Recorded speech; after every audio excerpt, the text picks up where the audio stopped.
Amaravati inner ring road అంశంపై మరోసారి political war మొదలైంది. అమరావతి ఐఆర్ఆర్ అంటే అవినీతి అక్రమాలకు రోడ్ మ్యాప్లా మారింది.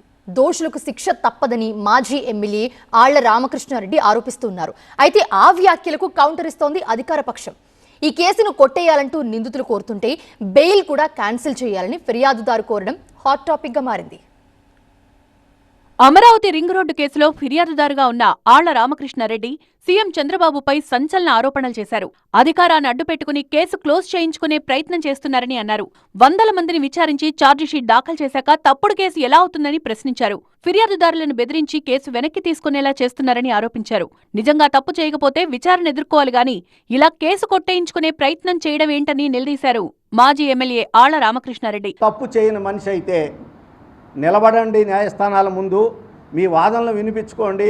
మీరు నిజంగా తప్పు చేయకపోతే ఇన్నర్ రింగ్ రోడ్డు కేసులో మీరు కానివ్వండి, నారా లోకేష్ గారు కానివ్వండి, నారాయణ గారు కానివ్వండి, మీరందరూ నిందితులందరూ కూడా గౌరవ న్యాయస్థానాల ముందుకు రండి, న్యాయస్థానాల ముందు నిలబడండి.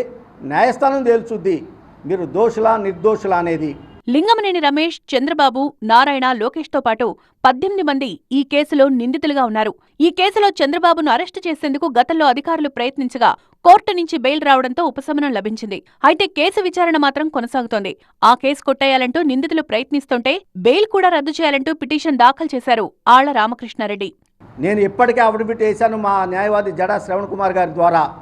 ఒకవేళ ఈ గౌరవ ఏసీబీ న్యాయస్థానం నాకు ఇవ్వకపోతే నేను ఖచ్చితంగా హైకోర్టుని నేను ఆశ్రయిస్తానని చెప్తా ఉన్నా. వీటిలో దోషులు తేలక తప్పదు.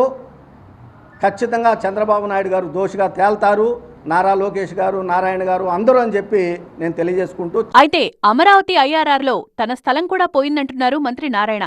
గత వైసీపీ ప్రభుత్వం తప్పుడు కేసులు పెట్టిందని అంటున్నారు ఆయన. విజయవాడలో ఈడుపు కలిగేటట్టయితే రింగ్ రోడ్డు పక్క 2001లో కొన్నలాండ్ 2021 కాదు 2001లో 60 సెంట్లు కొనుక్కుంటే అది ఫ్లవర్లో పోయింది. నాకు కూడా తెలియదు. ఈ మధ్య మా వాళ్ళు సరే అక్కడ బిల్డింగ్ కట్టుకుంటాం అప్లై చేసుకుంటాం అంటే అప్లై చేసుకోమంటే సిఆర్డీ పెడితే మీ ల్యాండ్ ఇన్నర్ రింగ్ రోడ్ లో పోయిందంటే లట్టిచ్చారు. అది పరిస్థితి. మళ్ళీ రామి కేసు పెట్టారు, కోర్టులో ఉంది కాబట్టి మాట్లాడుకుంటా. ఈ కేసుపై మార్చి 10న మరోసారి విచారణ జరగనుంది. ఆ రోజు కోర్టు ఎలా స్పందిస్తుందనేది ఆసక్తిగా మారింది.